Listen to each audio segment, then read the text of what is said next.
আগামী নির্বাচনে যাতে ভালো মানুষের অংশগ্রহণ নিশ্চিত হয় সেই প্রত্যাশা দুর্নীতি দমন কমিশনের, এমনটা জানিয়েছেন সংস্থার চেয়ারম্যান ডক্টর মোহাম্মদ আব্দুল মোমেন।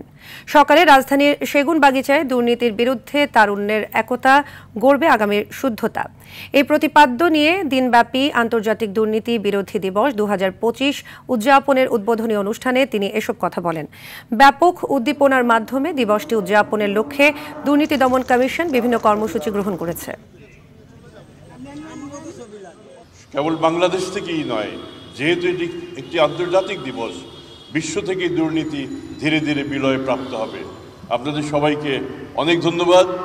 আপনারা সবাই আমাদের সাথে আসেন, বিশেষ করে গণমাধ্যমের কর্মীরা, যাদেরকে আমি বরাবরই বলে থাকি you are part and parcel of দুর্নীতি দমন কমিশন।